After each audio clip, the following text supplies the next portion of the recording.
बिस्मिल्लाहिर्रहमानिर्रहीम। अस्सलाम वालेकुम प्यारे साथियों, Zainul Abdin institute of information technology Teksari Mirpur के यूट्यूब चैनल के ऊपर आपको खुशामदीद। आज का हमारा लेसन PHP के बारे में है और PHP एक वेब डिज़ाइनिंग लैंग्वेज है और एडवांस टाइप की वेब डिज़ाइनिंग लैंग्वेज है। स्टार्ट करते हैं अपना लेसन।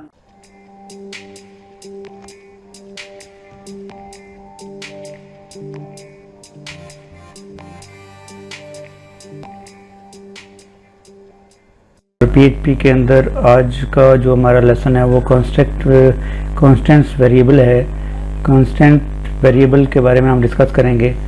तो कॉन्स्टेंट वेरिएबल जो है बहुत इंपॉर्टेंट वेरिएबल है। पहले चलते हैं, कुछ चीज़ें आपको बतानी हैं, फिर उसके बाद चलते हैं। हम एक वेरिएबल बनाते हैं, ये 500, और फिर हम ये वेरिएबल लिखते हैं, और जब हम इसको इको करेंगे तो इसके नीचे ये 25 वैल्यू वहाँ पे आज शो हो जाएगी। ये क्यों शो होगी? क्योंकि इसके अंदर जो लास्ट वैल्यू होती है वो शो होती है, ठीक है, जो प्रिंट होती है ब्राउज़र के ऊपर जाके लास्ट वैल्यू प्रिंट होती है। उसके बाद अगर हम ये लिखे रहे हैं, यहाँ पे हम ये डाल दें वैल्यू, स्ट्रिंग वैल्यू डाल दें, तो जब हम इसको इको करेंगे नीचे चल के, तो इसके अंदर जो है वो क्या होगा, स्ट्रिंग वैल्यू हमारे पास वहाँ पे शो हो जाएगी। इसके अंदर क्या है? इसका मतलब है कि हम वेरिएबल के अंदर जाकर कभी भी वैल्यू को तब्दील नहीं कर सकते। तो इस कंस्टेंट वेरिएबल के अंदर ये होता है कि हम इसके अंदर वेरिएबल के अंदर जाकर कभी भी हम तब्दीली नहीं कर सकते। इसलिए हमारे पास PHP के अंदर जो कंस्टेंट वेरिएबल हैं, ठीक है, तो PHP के अंदर जो कंस्टेंट वेरिएबल बनाते हैं उसका जो बेसिक सिंटैक्स है वो क्या है? बेसिक सिंटैक्स इसका क्या है? जैसे ये है define name value case sensitive. Define इसका जो वेरिएबल और इसका जो एक वर्ड है जो हम डिफाइन करेंगे। नेम के अंदर उस वेरिएबल का नाम आ जाएगा, उसकी वैल्यू आ जाएगी, और डिफ़ॉल्ट में यहाँ पे फॉल्स आता है केस सेंसिटिव में। डिफ़ॉल्ट में क्या आता है? केस इनसेंसिटिव फॉल्स में आता है। इसके अंदर ये 3 पैरामीटर है, नेम का, वैल्यू का, केस सेंसिटिव का। नेम के अंदर वैल्यू हमारी वेरिएबल आता है, वैल्यू के अंदर उसकी वैल्यू आती है, और केस सेंसिटिव में ट्रू या फॉल्स आता है। दो चीज़ें होती हैं, या ट्रू होता है या फॉल्स होता है, और डिफ़ॉल्ट में इसके अंदर फॉल्स होता है। और अगर आप ट्रू लिखेंगे तो क्या होगा, फिर आपका केस सेंसिटिव चेंज हो जाएगा। मतलब एक वेरिएबल अगर आप बनाते हैं, तो जैसे ये वेरिएबल आपने बनाया, तो इस वेरिएबल को बनाने के बाद आप नीचे जाके जब इको करते हैं तो उसके अंदर आप उस वेरिएबल का पहला वर्ड कैपिटल लिखना चाहते हैं, जिस तरह ये हमने लिखा। तो अगर ये ट्रू नहीं होगा तो अगर आपने कैपिटल लिखा तो ये एरर देगा ब्राउज़र के ऊपर जाके, और अगर आपने इसके अंदर ट्रू लिखा तो फिर ये कैपिटल वर्ड शो करेगा, उसके अंदर कोई प्रॉब्लम पैदा नहीं होगी।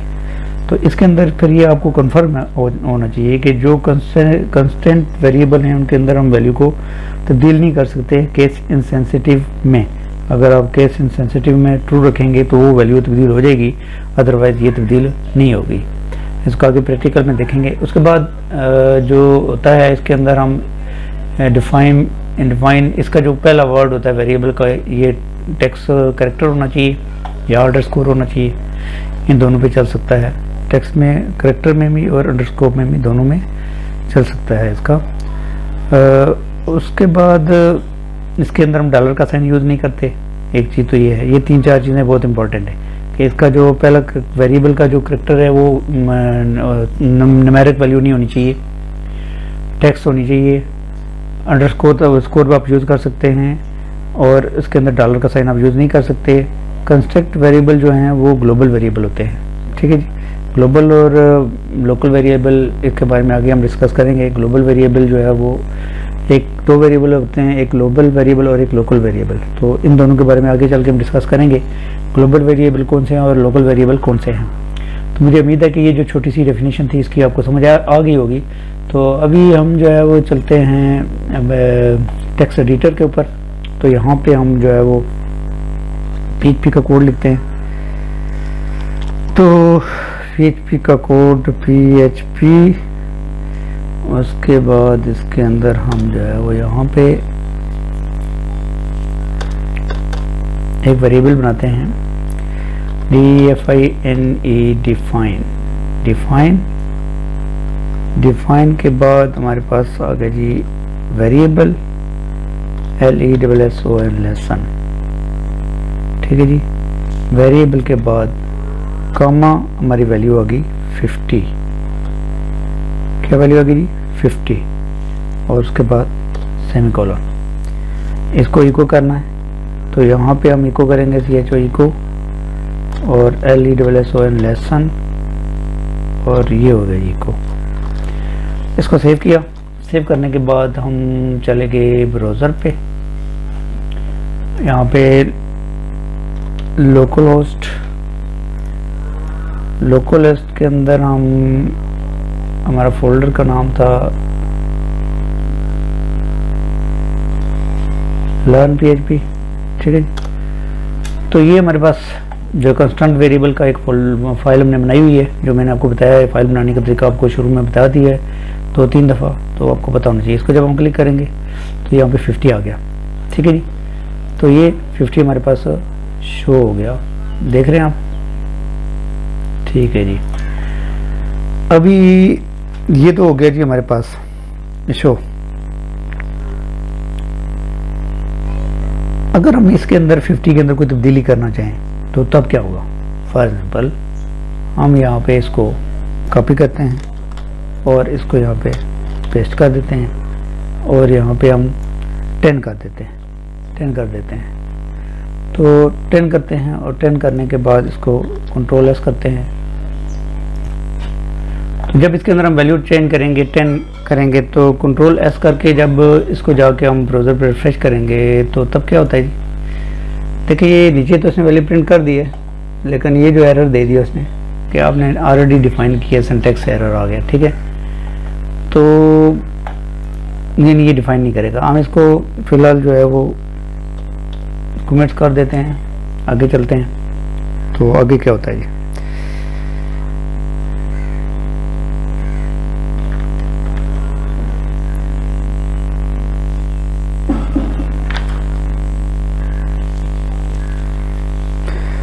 उसके बाद हम इसके लेसन से पहले जो है वो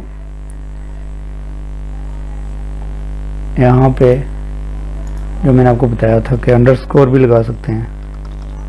अंडरस्कोर लगाएंगे तो तब क्या होगा जी?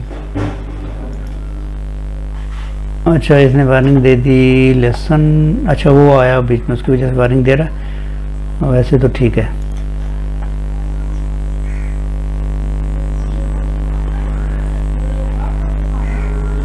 और अगर हम यहाँ पे करें क्या, फॉर एग्जाम्पल हम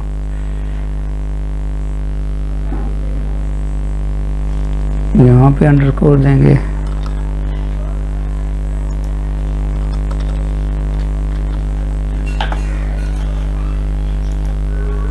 तो ये इसका हो गया। अंडरस्कोर से हमारी वैल्यू प्रिंट हो गई। वो मैंने ऊपर दिया था, नीचे नहीं दिया अंडरस्कोर। उसके बाद अगर हम यहाँ पे जो मैंने पीछे आपको बताया था, अगर इसके अंदर हम 9 दे दें और यहाँ पे भी 9 दे दें, तो आपको बताया था कि इससे ये वैल्यू प्रिंट नहीं करेगा, एरर देगा। तो इसने एरर दे दिया। तो इसको मतलब हम न्यूमेरिक वैल्यू नहीं दे सकते, अंडरस्कोर दे सकते हैं, जिससे ये वैल्यू को प्रिंट कर सकता है, जो हमने पीछे देखा था। उसके बाद अगर हम डिफाइन करें न्यूमेरिक वैल्यू का कोई, हम यहाँ पे एक बनाते हैं डॉलर का sign, NUM equal LESSON lesson. ठीक है जी, प्लस 20 और ये कर दिया। ठीक है जी, तो अगर हम इसको सेव करें और इको में हम यहाँ पे लेसन में इको में डॉलर का साइन और नम करें, डॉलर का साइन और नम, ये जो हमारा वेरिएबल है उसको नम करना है, उसको इको करना है। तो अभी क्या होगा? ये देखें जाके ब्राउज़र पे, तो यहाँ पे 70 आ गया। 70 क्यों आया? क्योंकि 20 और 50 और 20 ये इसके बारे में हम डिस्कस करेंगे आगे। ये यहाँ पे सबक पढ़ने वाला नहीं है, ये सिर्फ नम को मैंने यूज़ करने के बारे में बताया आपको। तो इसको हम ये कर देते हैं और यहाँ पे जो है वो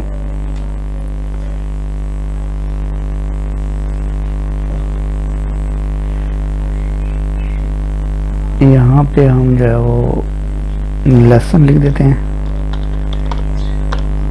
लेसन, ठीक है जी। और अगर ये वर्ड हम कैपिटल कर देते हैं एल, और यहाँ पे भी कैपिटल कर देते हैं एल, तो क्या होगा ब्राउज़र के अंदर? अच्छा ये ठीक हो गया। उसकी वजह क्या है?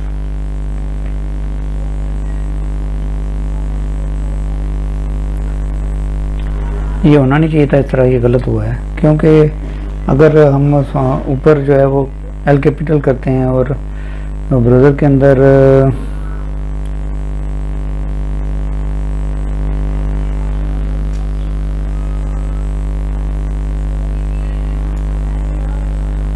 जैसे यहाँ पे एल कर देते हैं, छोटा एल, और इसको ब्राउज़र पे जाकर रिफ्रेश करते हैं तभी एरर आ गया।